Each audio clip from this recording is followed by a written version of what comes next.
Well, good evening, everyone, and a very warm welcome to this webinar, How to Enroll in a Carbon Program from Data Entry to Income, brought to you by Greener and powered by Farmers Weekly. I'm Andrew Knowles. I'm Chief Executive of Fram Farmers, which is a not-for-profit farmer-owned cooperative with a membership in England, Scotland and Wales. And the role of Fram Farmers is saving our members time and money in how they procure their farm inputs, crop marketing, and providing authoritative independent advice on a range of services, including capital grants. And as Fram Farmers, one of our roles is to constantly be scanning and responding to the new opportunities presenting themselves to our members' businesses and undertaking due diligence of these opportunities, as one of my members put it, to tell me, Andrew, which bus to jump on and which bus to avoid. And I think regenerative farming and carbon schemes are a good illustration of this function. If we look back 2 years ago, there was an emergence of carbon schemes and the opportunities that were coming towards farming businesses as a way of rewarding and recognising the unique capabilities we have in terms of carbon sequestration. But it was a very confusing time. It was quite an immature landscape and marketplace, and there was a lot of questions. And if we fast forward to today, whilst carbon farming and the landscape has developed significantly, there's still a great deal of mystery, misconceptions and confusions for farming businesses, advisors and wider farming traders to what carbon farming schemes are, how they work and what is required by carbon participants in the scheme, and also what are the risks. So this evening, I'm delighted that we are joined by 3 experts who can give us first-hand experience of carbon farming to discuss the practicalities of how to enroll in a program and to give some straightforward, practical answers to the questions on the scheme, of which we've already received many tonight. So the objective for this webinar is that by the time we finish at around 6 o'clock tonight, we'll have a much better understanding of what's involved, how to get involved, and ultimately whether these schemes are suitable for your business. So how we're going to run it is we're going to hear from our 3 panelists, and Thomas is going to give a short overview of the Greener platform. Whilst those discussions are taking place, please take the opportunity to answer questions by using the question panel on your screen, and then we will endeavour to answer those questions through the course of the next hour. If for whatever reasons we're not able to answer those questions, then all the speakers will get any unanswered questions. We hope to respond to those through the course of the coming week. So without more hesitation, repetition or deviation, I'd like to hand over to our first speaker, John. So John Bush, over to you. Hi, this is Fraser Bush. Sorry, Fraser Bush. Sorry, Andrew. Yeah, I'm a tenant farmer down on the Badminton estate, South Cotswolds, just north of Bath. We have joined Greener in 2021. We were part of the first flush to jump on the bus, and so far so good. We're a mixed family farm. We're farming about 278 hectares of arable ground and about 200 hectares of grass ground. We've got a lovely valley running through the farm. So for that grass ground, we have sheep and horses. And the arable side is your traditional oilseed rape, spring barley, winter wheat, peas. We're going back into maize this year. The maize planter is literally in the field as I speak, and I've been chasing after him all day. And as far as the Greener goes, so far so good. We used to plough everything, as I'm sure everybody did. We were reducing slightly and going more to cultivations and then drilling. And then with the Greener, it basically gave me a little bit of a push to say, we don't need to plough at all. Let's just direct drill. Let's just get in there and get on with it. And it's worked so far. The crops have looked good. Yields haven't changed too much. I'm a little bit hesitant this year with the wet spring. Hasn't been quite ideal, but the crops aren't that bad. And yeah, now we save a lot of times, a lot of fuel from direct drilling. Agrino are paying us for the privilege of farming responsibly and not over tilling the soil. And it seems to be working. It gives me more time for my other things. I'm also involved with the NFU on the crops board, and I have my own fencing business. So time is precious, and I don't want to be sat on a tractor ploughing and cultivating and spring tining. And that's where it kind of stemmed from, where we ploughed. I'm on Cotswold Brash. We are true boys' ground. And ploughing the field one day, it was virtually a seed bed behind me. And it's like, why am I doing it? So, yeah, Greener just gave me the confidence to say, let's give it a go. That extra paycheck at the end of the year definitely helps. It takes a little bit of the risk out. And we've done 2 harvests. We're up into our 3rd now. It's working. That's all I can say. It's working. There have been lots of questions about the paperwork and the hassle of doing it. Yes, there is hassle in doing it. Yes, there is work involved, but you don't get something for nothing. We run a John Deere fleet, so I'm very much reliant on my John Deere. They have a fantastic platform that records just about everything the tractors do. Way too much in my consideration, to be honest. But I now know that my diesel consumption when I'm spraying, fertilizing, combining, everything. And with that and the odd scrap of paper here and there, when it comes to the end of the season, we work through the numbers and we can put it all together. I have to say, quite a large spreadsheet. We put it all together and send it into Agrina. And they do come back to you if you made a typo. If you've suddenly said you've used, I don't know, 20 litres a hectare for corn cart or something, or whatever, they come back and say, I'm not sure that's quite right. And you go through it and say, oh, yeah, sorry, I missed a decimal point or what have you, because there's lots of numbers. But I guess I keep saying it works. I play by their rules. Some people in the partnership might argue slightly about what's happening, but Agrina have come up with their system and I abide by their rules and I get on with it. And off we go. Very good, Fraser. It's a ringing endorsement. Then over to you, John. Okay, thank you, Andrew. Yeah, we're farming up near Newark in Nottinghamshire. We're sort of about 660 hectares. And of that, there's about sort of 12.5% of our areas down to sort of countryside stewardship scheme.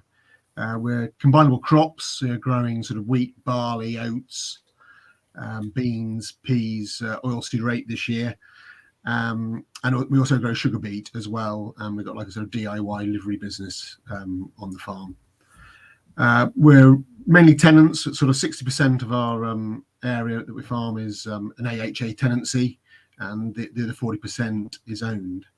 And I sort of came at it with a greener in that I went down a sort of regenerative farming route. I was an AHDB monitor farmer back in 2016 to 2019. And of course, you're inviting people onto your farm and people are asking questions of why you're doing this, why you're doing that. And it got me sort of questioning myself a lot, really, and like what we're doing and how we go about it. And I then started to explore the regenerative sort of side of farming and started to adopt some of their principles on the farm.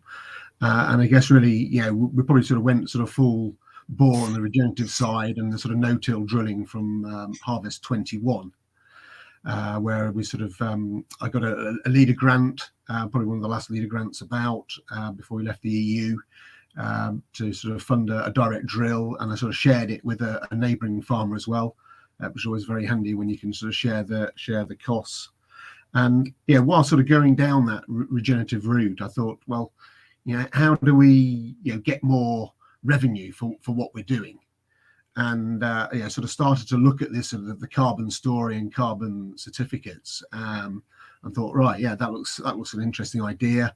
then started to explore, well, who do we go with? And at the time, because I joined in 21, much like Fraser, Agrina were the only people out there who I thought were credible and would give you money at the end of that particular harvest. So that sort of started our relationship with Agrina. To me, it's a relatively sort of simple sort of system. The platform that you sort of fill in online. Probably to start with, maybe sort of took me about sort of half a day.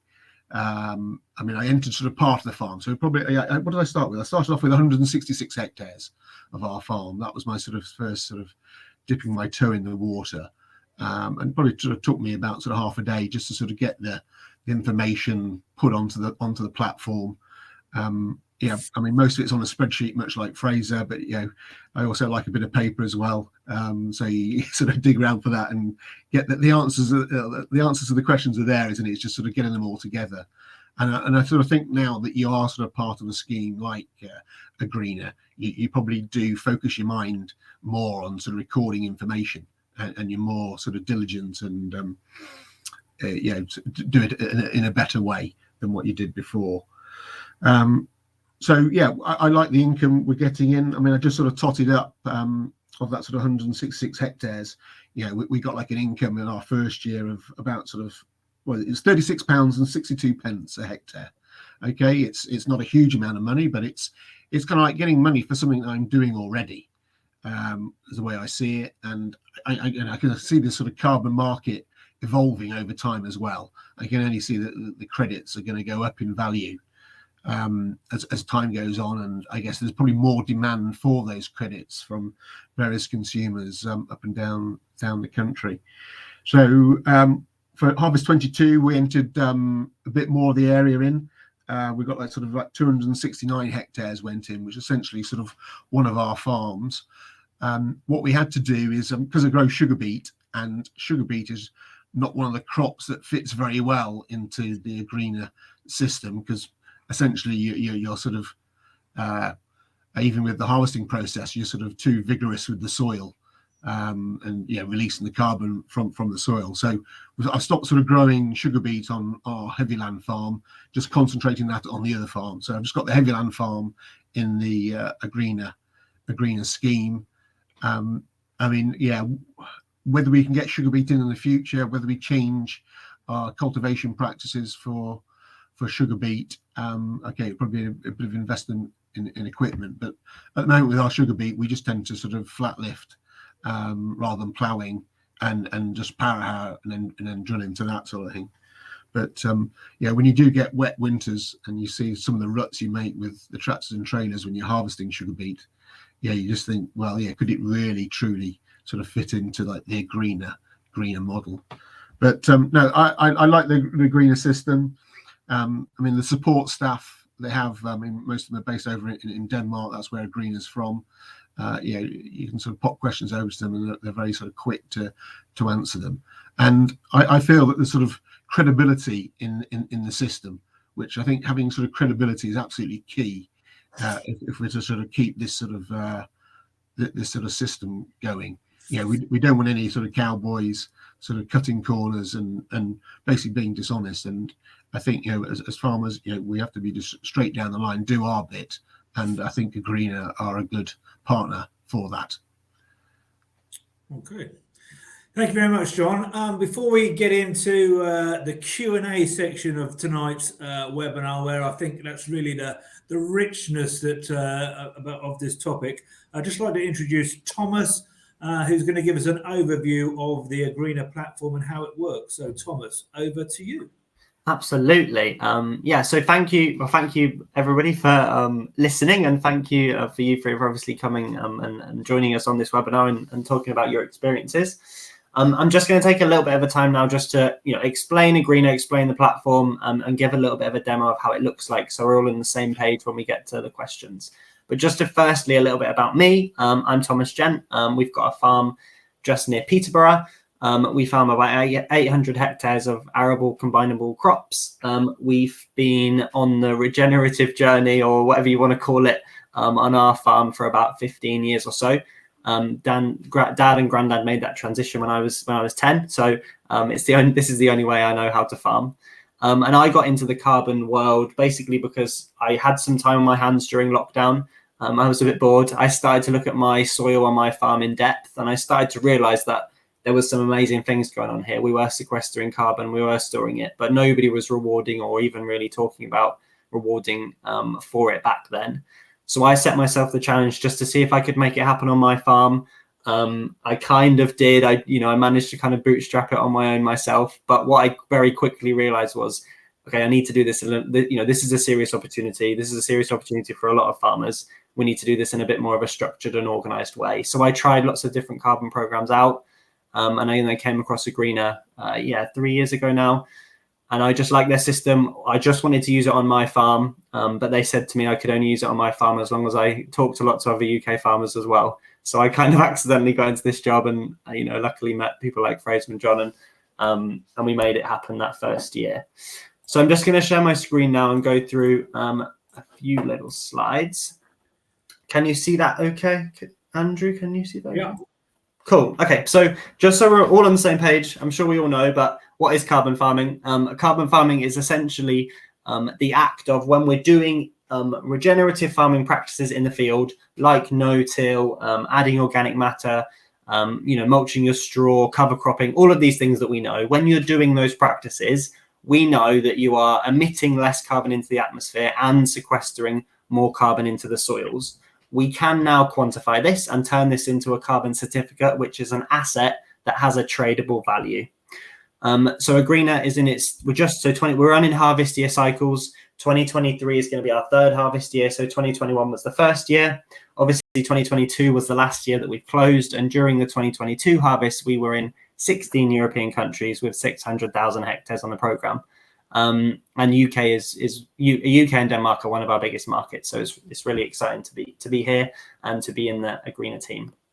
So this is we'll go over this super quickly, but this is the process that a farmer would go through within the greener carbon program. But this would be very similar for kind of for all carbon programs, really.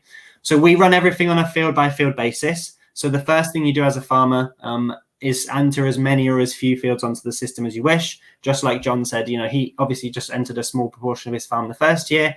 Absolutely fine. You just enter the fields that you're comfortable with, joining the program with. The next thing we have to do is to collect your data. So we have to collect a bit of background data to understand how this field has been managed in the past, and soil types, pH levels, drainage conditions, things like this. We then have a scenario planning tool to allow you to figure out what is the best practices for you to use on your farm, both to optimize for carbon yield and for harvestable yield. And then you go away, you hopefully follow the plan, but you don't have to. You go away and do your usual farming practices, however you usually do, hopefully thinking about kind of carbon management in the background. Post-harvest, we then asked you to report what did you actually end up doing in that harvest year. So what yield did you end up getting? Did you put a cover crop in? All of these kind of things. And that post-harvest field actuals data is the bit that we then take through to our verification auditing process. And that's the kind of bit in between 3 and 4 here. That's the process we have to go through to actually issue and create a certificate.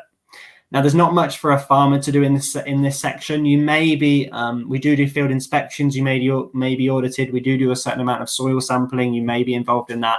But this is the bit that we manage completely for you. And once we pass this, everybody's happy and all the auditors have ticked all the boxes, we then issue a certificate. And the difference, and why I chose a greener, to be honest, is we issue that certificate. We give control of that certificate to you as a farmer. And then you have the choice of how you would like to utilize it. And I'm sure there's a lot of different options, but these are kind of the 4 options that we see most of our farmers using at the moment. So the first option you have is it's your certificate. You may sell it to your own buyer yourself. You have full control of it. Please go and do that.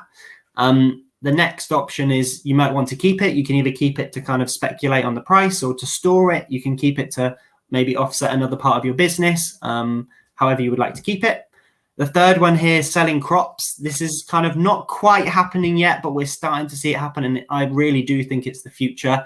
It's the kind of theory that you should be able to get a premium for your grain if it comes with these kind of carbon calculations attached. It's not quite happening yet, but it definitely will be the future. And then the fourth option, which is what most people choose at the minute, is, you know, after this harvest year, for this specific year, you would just like the cash, and we can obviously trade that and on your behalf and then provide you with that income. And to be honest, that's what most people pick at the moment. Just a little bit on contracts. We have a kind of new contract system that we're offering for 2023, which is really exciting. It's essentially just brings more flexibility to the program. You know, we're obviously, you know, in our third year, we've learned a lot over the last 2 years as we're sort of growing and developing. We now have a contracting system that means you can opt out in any year, and you can also do much more flexibility in the practices that you choose. So should you need to do a ploughing, or, you know, you can't have some kind of issue you need to solve in the field, that's going to require a bit more heavy soil movement, that's absolutely fine. We can take account for that. So the next thing to sort of just show you is, you know, how to join. So, you know, we obviously talked about doing this webinar, and we've had lots of webinars. You know, I'm sure everybody's been to lots of webinars where we talk about carbon. But what we really wanted to show you is how you actually get started. So what I'm just going to show you now is what the platform looks like, and how you can add a field so you can all have a play with it. So the first thing you need to do is kind of create a user onto the system. So that's very easy. You just just Google Agreena or go to agreena.com, and then press this sign up button in the top right hand corner. That'll then take you through to a registration page where, you know, it's just like a normal thing, email address and password, and you can make an account. Once you have an account, it will look like this. This is just my you know, example account. Please don't kind of take too much account of the numbers. This is just something I've essentially just kind of made up today just for this webinar. So here's my farm. I've got 10 kind of random test fields. You can see they're all 10 hectares in size, which obviously they wouldn't be, but they just are in this scenario. And if we just zoom in on one, so if I just zoom in on this one, test 3, the first thing we need to do is we need to understand the field definition. So this is the background of the field. Like we said, soil type, past practices, how this field has been managed over the past 5 years, so we can get an understanding of kind of to create a baseline for this field. So there's certain questions we have to go through in terms of soil type and kind of practices that you've used. This does seem a little bit tricky, but we have lots of shortcuts that we can help you do this very quickly. And once we've done it, you never have to do it again. We'll obviously save it for that field. The next bit is the kind of more interesting bit, is what are you going to do on this field in this year? So in this kind of made up scenario for this field, I've grown a winter wheat. I've used no-till. I'm expecting to get 10 tons of yield. I've mulched my straw. I haven't grown a cover crop. I put 160 kgs of N, so, you know, a bit, not loads of fertilizer. And then we've got diesel and crop protection. I've used a bit of them as well. And that's it. And then we give you an estimation of if you did this kind of imaginary scenario, we would estimate that you would produce this many certificates. It just gives you a little range because it is subject to verification once we get to that stage. So as you can see here, this is the kind of list of fields that I made. We can see these 2 top ones are a bit higher. I think these are some bean crops that I've added with a cover crop and no-till, and I don't think I added any fertilizer. So they're obviously slightly higher. Just tipping over that 2 mark. And then I've just got 1 field left to add. So I'm just going to do that super quickly with everybody. So if we just add a spring wheat, we can just really quickly see what that looks like. So I've got spring wheat. I'll do no-till. I'm going to get 8 tons a hectare, mulch my straw. I'll put a cover crop in. And then we've just put a little bit of synthetic fertilizer. I'll put 150. No nitrification inhibitors. How many litres of crop protection product I'm going to use? I'm going to use 4. And then how much diesel am I going to use? Let's go for 50. That's probably a bit high, but it just gives a little bit of an estimation. We can then submit the strategy, and that then allows me to see at the top how many certificates that would issue. So in this made up scenario, that gives me a little indication of how many certificates I would issue. So what we can see then is we have all the totals, and that's it. And what I would really encourage you all to do, the best thing to do, is to just come on the platform, just add 1 of your fields, and then you can start to see what the certificate count would look like in your scenario. So that's the best thing to do. It's completely free. Just make a user, add one field, have a bit of a play with it, try lots of different scenarios out and see what you can optimize. I'm sure we'll get onto the next bit, but the next bit is kind of data entry. Once you've added one field and you kind of see the potential, the next thing you obviously might want to do is to add a lot of the rest of your fields. And, that sometimes involves quite a bit of data entry, but what we really excitingly can do now is we can extract quite a bit of that data from your BPS application forms. So obviously, yesterday was deadline BPS application day. We've all spent a long time evenings trying to get that BPS application form done. Now it's done and it's in your folders. All you have to do is just send that to me as well. And I can extract some data from that and kind of upload your field, your farm super quickly. So that's just kind of a little offer that we have on now post BPS. And for this webinar, we can make your fields for you if you send us that form. So yeah, that's just to give a little bit of a background about Agreeno. I hope that was really interesting. It's always fun for people to come and have a little play and add a field and see what it looks like, see how high you can get your carbon score, and see how you can optimize both for yield and carbon. I hope that was in the time, Andrew, and now we can get on to some questions.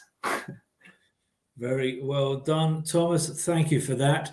So, John, honest answer now. How long, Thomas has just taken us through it very quickly, how to set something up. How long did it take you to upload all the initial data to get started on this scheme? Yeah, I would say when I sort of first entered my first 166 hectares, it probably took me about half a day just to sort of familiarise myself with the platform. And when you sort of come back and put another part of the farm in, it's a bit quicker. It took me probably about 2 hours then, because you're just a bit more familiar with what information you're going to need and how to get around the platform. Okay. And I'm right in thinking you've got sugar beet in your rotation, and so what was your approach? Do you just exclude those blocks of land that you're growing sugar beet each year, or how do you go about it? Oh, have we lost John? Well, there we go. That question was obviously too frightening for John. Oh, he's back. Oh, he's back. That's a bit. Yeah. We can hear you, John. Okay. While John is sorting out his Fraser, a question. Right, I'll come back to you, John. Fraser, a question that's often asked of tenant farmers is who owns the credits? If we get involved in these schemes as a tenant farmer, do I as a tenant farmer own a credit, or is the landlord going to wrestle that off of me? How does that work within your tenancy agreement, and was that an issue? So I spoke to the landlord and they were quite on board with what we're doing. And it's basically seen as another crop. Most of our farm is an AHA tenancy, so it's with us for a few more years, I hope. We've got some land under FBTs, and the initial approach was that because the FBT was long enough and the AHA is hopefully long enough, we put that land in, and hasn't been a problem. And now Agreeno have moved on slightly so that there is a yearly contract. So if you're harvesting the crop that year, then the carbon is another crop effectively, and not a problem as far as I'm concerned. Okay. John, hopefully you are back with us. We were talking about sugar beet and how that fits or doesn't fit within the Agreeno program. So what approach did you take with regard to sugar beet, which have you got in your rotation? Yeah, so basically we stopped growing sugar beet on the farm that we've entered into the Agreeno scheme. That's like the sort of like the heavier land, probably the land less suited for growing sugar beet. So that's been our way around it. So I probably wouldn't enter the other farm because we grow sugar beet down there. Okay. And Thomas, on the question of the Agreeno scheme and the inclusion of root crops, if you've got root crops in your rotation, can Agreeno accommodate that, or how do we go about that? Yeah, it's a super good question. It's a question we get all the time. So when we first created the program 2 years ago, it was quite rigid in terms of, we really couldn't accept those type of heavy kind of root vegetables.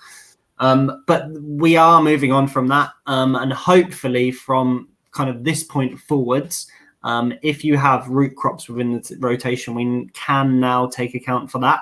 However, obviously for those years that you do have root crops within the rotation, you're not, the year that sugar beet is in that field and you have to plough, you're not going to get any certificates, and your carbon soil's going to be pretty bad. But hopefully, the year after, you can grow a cover crop and you can really start to rescue the soil, and then we can start to reward it again. So it doesn't prohibit it, and it's something we can start to take account of. I think what it comes down to is like all of these things, right? We're 3 years in, we're a startup, we're really figuring things out, and developing and changing and improving as people give us feedback that they don't like things. So if I'm growing potatoes, sugar beet, etc., that doesn't prohibit me for exploring the greener scheme, but it may be in the short term that those fields aren't included, and year by year you can work with that. Is that correct? Exactly. Okay, good. Carbon. Another question: is it possible to gain carbon credits on countryside stewardship land? Great question. You, Thomas. Great question. So at the minute on our program, and actually all the programs I know about, we're operating within the arable kind of combinable cropped area of the field. And that's really because kind of we have to start somewhere, and that's where the most research and data and kind of availability of certification is. The tricky thing with countryside stewardship land and that kind of thing is we need to get an understanding of the biomass, and we can do that from a yield from the center of the field. You're going to harvest some wheat, and then we can have a yield, and we can start to understand how big that wheat crop grew from that. But if you're growing, countryside stewardship, it could die or it could be amazing. That it's a little bit trickier to get that from. So at the minute, we work with kind of arable cropped areas that are yielded or harvestable. Okay. All right. And then moving on, another question: is it possible to monetize a permanent crop, miscanthus in this case, which is shown to sequester 2.35 tons of carbon per hectare per year once established? Yes. So we can accept miscanthus.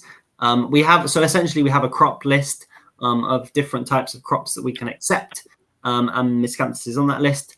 And if you've got any other crops that you're not sure about, the best thing to do is to go and create a field, and then you can see the crop list for yourself, and see if it's on that list. And if it's not, ping us a message and we'll see if we can add it. Okay. Another one regarding possibilities for carbon credits on newly established orchards. That's woodland. While we're on that front, woodland as well. Yeah, that's obviously a question we always get as well. So again, at the minute, a greener only works in kind of the arable cropped area of the field. We don't do woodland. Potentially, we'll do woodland in the future. There's obviously the Woodland Carbon Code, which is kind of established and a recognised system for doing woodland, so you can do that. However, it doesn't work with existing woodland. It only works with newly planted woodland. I don't believe there's any program that works with existing woodland, although, please don't quote me on that. I may be wrong. But as far as I know, that is true. And yeah, in terms of what we do, we're working with the combinable arable cropped area of the field. Okay. Another question is, are the benefits worthwhile for a small farm? I'm not entirely certain what is a small or a large farm, but are you able to give us an idea, Thomas, about the range of your client base in terms of size scale? Yeah, that's a good question. So probably our smallest farmer is going to be sub 100 hectares, so maybe around 80, 90, 100 hectares. And then our largest farms will be, we have thousands of hectare farms in kind of Eastern Europe, where, there's some big area out there. But yeah, essentially everything's done on a field by field, hectare by hectare basis. So as long as you're kind of doing the good practices within that area, it's definitely worth it. What usually ends up happening if you're not kind of around 100 hectares plus, it kind of becomes a bit, really the time effort becomes the tricky thing. Okay. And another question in terms of risk. So I'm keen to understand how selling my carbon credits might impact BPS payments in the future. What is the risk that I might need to buy back any? Who would like to grab that question? So is that a concern or consideration for you, John or Fraser? Not really. I take the view that obviously we're generating credits every year, so I'm not concerned about selling the credits I have, because I just know I'm going to generate a whole load next year. And as far as obviously I had a look at it. As far as I could see, it wasn't going to affect my BPS at all. So I just sort of cracked on and got on with it. Okay, could be an element of risk there, but that was the risk I was prepared to take. Yeah, I'm the same viewpoint. Is at the moment we don't need to be a net zero. I believe my farm is negative actually, with my grassland and hedgerows and woodland and everything else that isn't part of a greener. So at the moment this is a bonus. When it comes to a point that we have to be net zero, hopefully we'll get the rest of the farm involved. And as I said, I believe we'll be negative anyhow, and I'll still be earning from it. Okay. Question has come in. Who is a greener? Well, hopefully we've answered that question. The second part is, how does a greener compare to EFG? Good question. So we have the, I believe EFG is the Environmental Farmers Group. Correct. So a green is essentially a private company that are offering this service to farmers like myself, but like John and Fraser, to help them create this carbon certificate asset that they have then kind of, within their control, and they can choose to kind of utilize it however they wish. And then I believe the Environmental Farmers Group is more like a group of farmers, obviously, trying to figure out something, more like a cooperative, trying to figure out something that they can do together. But we are the people that will offer services to people like that and farmers individually to help them create this certificate asset that the companies might want to buy. Because the tricky bit is creating this certificate asset to a certification value that a private company can accept and purchase. That's kind of the complicated bit, and the bit that costs us money to operate, essentially. Okay. Back to yourself, Fraser and John. So Thomas outlined that having gone through the scheme for a year and gained those carbon credits, you've got different options of what you can do on the Agrina platform. So have you so far decided to sell those credits through certificates through the Agrina platform, hold on to some, and what's the thinking been behind doing that? So Fraser first and then John. Andrew, thank you. So last year we received some money, which was fantastic. I sold them. I took the money. There were parts of the partnership that were amazed that we received any money. And it was great to receive that money. It works. I'm waiting for the next payment for 22's harvest, which Thomas assures me is just around the corner. We will take the money. And this money, it's about £10,000 last year. I'm hoping a little bit more this year, but am I being greedy? Well, let's see what happens. Okay, and John? Yeah, likewise, I sold mine back to Agrina. I guess that they offered us no commission on the sale last year, so that was like an added incentive. And much like Fraser, it was nice to actually sort of just get some money in your bank account, thinking, this system does work, and Agrina are a reputable company, and they paid me for those credits. So the system works. And I guess probably to Thomas, certificates, do they have like a shelf life? So is a certificate that's generated in 2021, is that just as valuable if you hold on to it until 2023? Or is it like fine wine and it increases in value? Or how does this work? Yeah, it's a great question. So the certificates don't technically have a life expectancy. They can last forever until they're kind of used or utilized by somebody.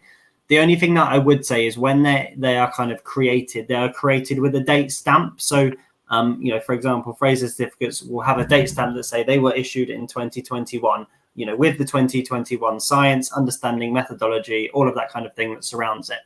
So you can keep them as long as you want. The question is, and I don't know the answer, but it's just a bit of a hypothesis is, in 2020, I don't know, 2029, 2030, will a 2021 certificate be the same value or not? Who knows? And there's kind of two forces at play. So there's one that obviously the science will get better. So, people want the kind of most up-to-date science in 2029. They'll want the certificates from then. But also, so that would kind of, in theory, bring a 2021 certificate value down. But also we see there's a huge amount of demand, especially for UK certificates from UK companies, and there's very limited supply. So that's kind of forcing the price up. So we kind of have all these factors in play, but it's the same as the grain price. If you ask me what the grain price is going to be in 10 years, I have no idea. I can just give you my estimations. And are you able to share, Thomas, who the counterparties are in terms of certificate purchasing? So who's purchasing these certificates? Yeah, absolutely. So it's really best to talk about sectors. So the biggest kind of sectors that we've seen the most demand or we've sold the most to is ag sector. So ag kind of food supply chain sector, really because it just kind of makes most logical sense for them because, it's the whole story around it and buying for farmers and all that kind of thing. And then the second sector that we've definitely seen the most interest is real estate property sector, maybe because they've got a big problem with their emissions. And also they seem to have a big demand for kind of local. But the important thing is also to talk about the certification level that we're on. So we used to be on an ISO standard, an ISO 14064, which we're still on, but we're now bolting on a new standard, which is called VERA. And if you've not heard of VERA or not seen VERA before, please go and Google them. They're kind of the kind of world standard of carbon programs, and they've only recently in the last year or two launched their kind of agricultural standard that we can all use. So that's what's brings kind of a lot more buyers into the market because there's a lot more demand for that sort of specific certificate. And also to Fraser's point, hopefully it brings the price up as well, which I'm sure he'll be happy with in the next few weeks.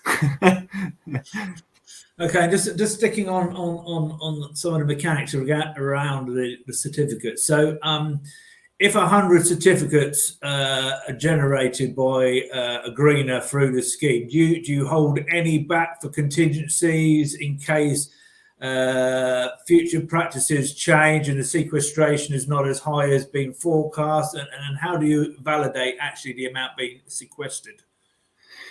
Well, there's a lot of questions in there. So how do we validate the certificate issuance? Let's start with that. So to create a certificate or to do carbon, well, there's kind of two main ways to do it, right? You either do a pure soil sampling model where you soil sample in year 1 and year 5 and take the difference, or you do a kind of computer-based model system.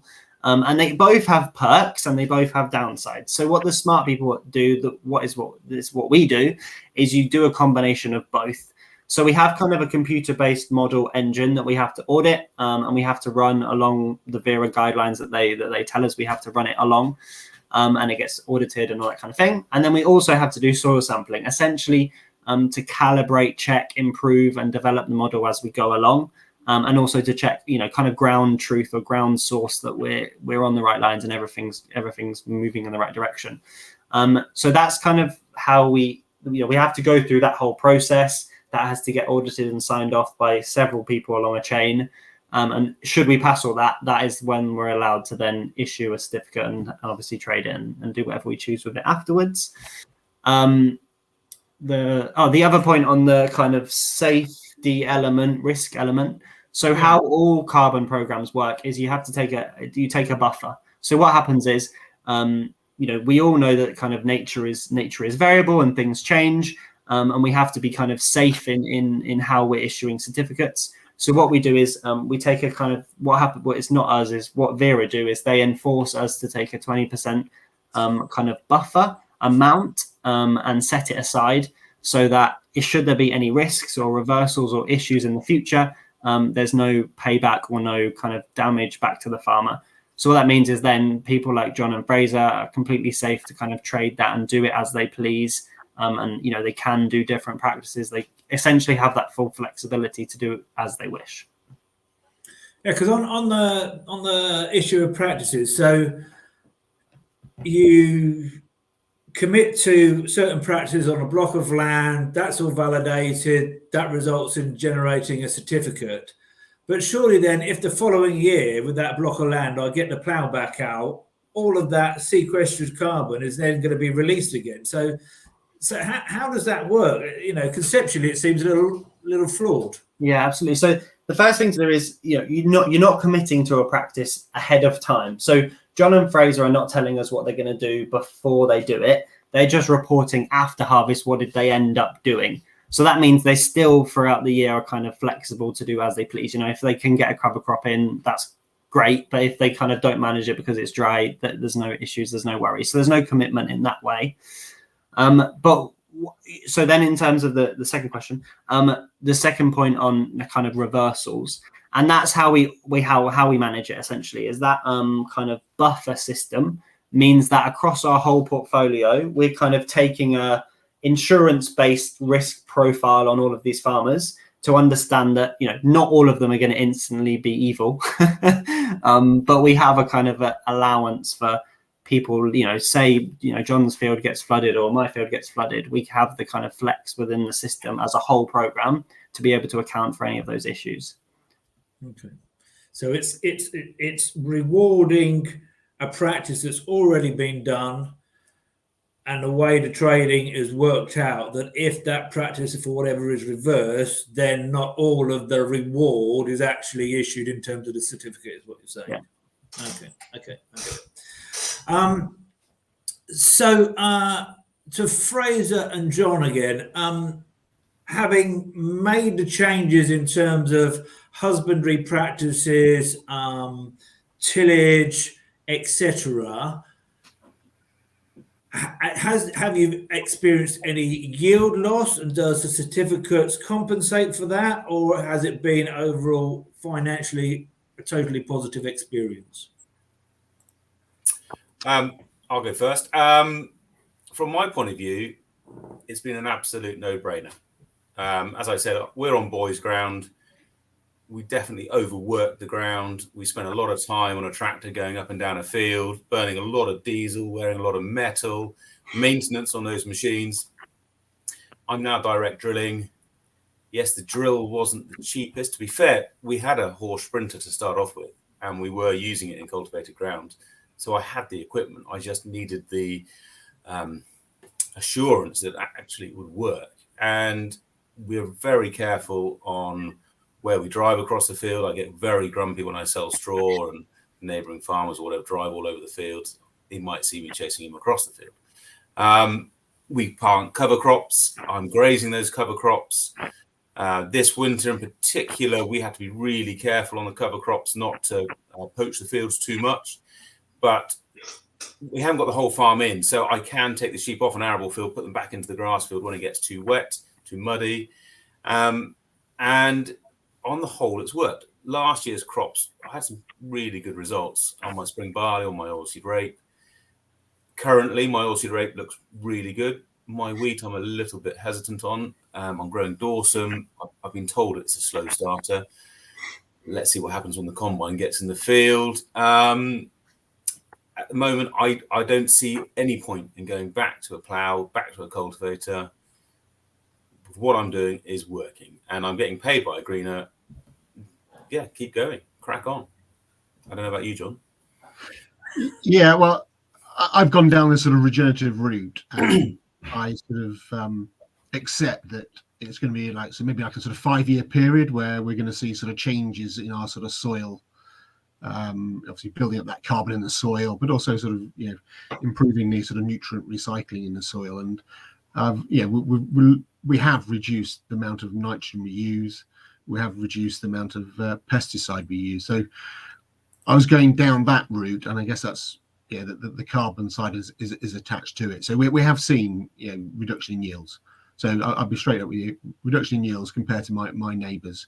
Yeah, certainly like last harvest. But it's kind of like I take the view that I'm on a journey, and like my yields, as my soil sort of regenerates, it will then yield more. So yeah, I'm sort of quite happy to keep going down that route, and I'm sort of like the third year in now, and we'll see how we get on. Anything to add to that, Thomas, as a farmer? No, like we've been on the journey for a long time. We definitely transitioned too hard and too fast at the start, and then we've kind of backed off a bit. Definitely, spreading organic matter has been the biggest game changer on our farm. We spread a huge amount of organic matter, and our organic matter content's gone up massive, and that makes it seems to make a huge difference. Yeah, but cover crops are flipping hard to get right. So, and this is a question I often get asked when talking to members about this scheme. So it's very much about establishing a baseline as what you do as a grower, and then be rewarded for the change from that baseline. So cynically, some people suggest, well, whilst I might have been doing regenerative practices or min-tilling for a number of years, actually what I should do is get the plough out, plough everything up, set that baseline either really high or really low, depending on how you look at it, and then get rewarded going forwards for going to alternative practices. Might be a cynical question, but is that a way to maximise the benefits? So it's obviously something that you shouldn't do, right? So there's a lot of arguments. What I would say here, the first kind of argument that I would say is the amount of money that we're talking about. Like John and Fraser have said, let's just say between 30 and 50, 60 pounds a hectare. You're not going to be a millionaire on this, and the damage the damage and straightforward cost you would have from ploughing is not going to be outweighed by the benefit you're going to get from a carbon payment. That's kind of the first thing to say. And then the second thing to say is that what we do is we're looking at how has this individual field been managed over the past 5 years. And I have very, very rarely come across a farmer that has absolutely perfectly managed, this field. They've done no till, they've never ever been in with anything except a drill. They've grown cover crops every single year. I really haven't come across a farmer that's been that perfect. Everybody I've come across at this stage has additionality. But it's also a big encouragement to get on with it, because if you're already a farmer that's looking at and starting to do these practices, the longer you wait, the more you're just missing out. And I saw a question there is, how have we got time for this year? And the answer is yes. So our deadline of kind of closing is the end of June. It does take a little while to kind of get the data uploaded and all that kind of stuff, but there's enough time in the next month to get it done. And now we've all finished BPS. We've got loads and loads of time on our hands. What I would say is, if you're worried about that fact, you should get on with it and kind of register your baseline before it's too late. Yeah. Okay. And in terms of the Agrina tool, so what is the calculation inside the box, which is actually calculating the carbon footprint? Are you able to share with us what tool you're using? Yeah, absolutely. So we use a lot of different layers. The main one that we use is called the Cool Farm tool, which most people is probably familiar with. It's kind of a European free online carbon calculator for farmers. So a lot of the base data, engine data comes from that. And then we kind of add on quite a lot of layers that essentially are our own proprietary technology. But Vera really are the ones that kind of instruct us and audit us as how we're doing those calculations. And that's quite a big game changer in this next year, is that upgrade to Vera for us. So yeah, it's tricky to show a calculation. There's a lot of different factors. And do I sense from what you're saying that getting that accreditation with Vera that enhances the value of certificates generated by Agrina from other schemes? Or yeah, absolutely. It's been a lot of work for us, and to be honest, a lot of investment and a lot of cost. But what we're really seeing is it essentially just makes the demand and the value higher. So it's showing it's worth it. Definitely, that's where the whole market is moving in that direction. And please go and Google Vera. It's just what everybody uses in the globe. I think it's 80 or 90% of the credits that are traded in the world are traded to that standard. So what it does mean absolutely is we're doing it because it means the price is higher. Okay. And again, just on the Agrina tool, we've talked about combinable crops. We've talked about the challenges in terms of root crops. Where are we in terms of livestock, be it ruminants or monogastric? Yeah. So again, we will integrate those technologies. So at the minute, we only do arable combinable crops, like we said. There's so many different directions we want to go in with this. There's loads and loads of different opportunities.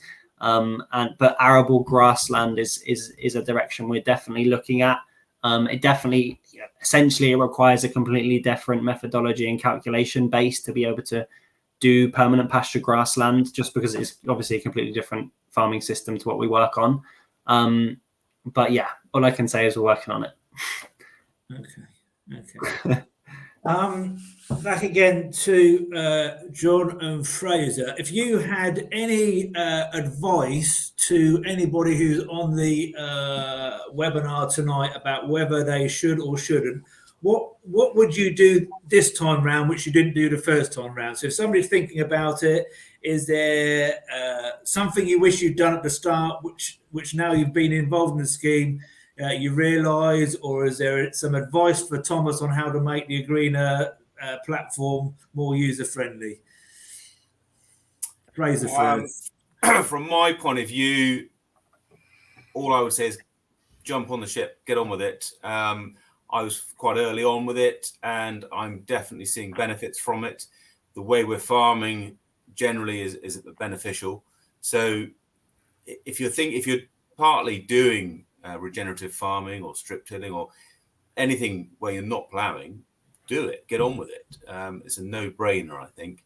The risk, just carry on, get on with it. A tip for Agrina would be, in the form filling, is possibly, if you don't have a tractor that tells how much diesel you've used per hour or per hectare or whatever, is give a few guidelines so that we can see what ballpark we're in, because sometimes you forget to measure off the diesel tank, or you don't have a measure on the diesel tank or what have you. So, and when you submit the numbers, I don't know how far out I am compared to anybody else. So having a kind of a measure compared to others would be a nice thing. There we go. Okay. John, anything to add? Yeah, I mean, probably a lot of similar lines to Fraser, but yeah, what I would sort of say to people, and Thomas did mention it, is go onto the platform and just have a play around with it, and then you can sort of see if you like plant a cover crop, and I sort of struggle to see why planting a cover crop would ever be bad, but you can see what effect it would have from a carbon certificate sort of point of view. So yeah, just get involved in it and have a dabble. Yeah, because there have been a few questions submitted about what's the minimum change in practice I would need to make the scheme worthwhile, and I guess that's very much farm specific. So I'd encourage, if you're carbon curious, as I say these days, go onto the platform, put in some baseline data, and try some of those variables and see what impact it might have. And I'm certainly seeing a lot of our members who are starting to shortcut looking at their carbon footprint as a proxy for how efficient their farming business is, because if they're reducing their carbon footprint per unit of output, per ton of wheat or whatever, that's pretty good proxy for actually I'm growing more with less, which is probably going to be saving me money, whether that's fuel, whether that's inputs. I think it's become quite a very good economic guide to your business, as well as in terms of impact on the environment. It'd be remiss, Thomas, if I didn't ask you just to summarise. This sounds like a fantastic scheme. How much is it going to cost me to join up? Super good question. Yeah, of course. So we're pretty transparent. All we do is we take 15% of the certificates. So for example, say I issue 100 certificates, Agrina is going to keep 15 of them to trade and have an income source, and the rest are yours to do with as you choose. We then also have a small subscription fee, which is kind of on a per farm size dependent. But also excitingly, it will just plug as well if you're a Fram Farmers member. We've got a nice deal that we have with them, which takes care of that. So yeah, that's it. And then yeah, just a summary. From me, really, thanks for listening, everybody. Thanks for attending. Thanks for coming. And yeah, like I said, the best thing to do, or like we've all said, the best thing to do is, if you're already doing these practices, if you're already starting to look at no-till, and if you're already not ploughing, then you're really just missing out on a harvest from your field if you don't look at this in the next few weeks. So now we're all bored of finishing BPS. This is the time. Okay, well, the clock is against us, so we need to wrap up. Can I firstly thank Fraser, John, and Thomas for an excellent practical insight to what's involved in this scheme. Whether you're from Fraser's camp, which was this is going to drive change in how I grow crops, or John's camp, which is I want to be recognised and rewarded for what I'm already doing. I think there's lots of different and very valuable reasons for participating in the greener and scheme. Can I also thank everybody for all the questions we've received? It's been an extremely popular webinar, not unsurprising, I guess. We haven't been able to ask all of those questions, but all the questions are going to the speakers and they will be responding to those questions over the next weeks. So thank you to our speakers. More importantly, thank you for everybody who's taken part this evening, because that's actually at the heart of what we're trying to do here. I've certainly learned an awful lot. And so with that, I wish you all a very good evening and good night.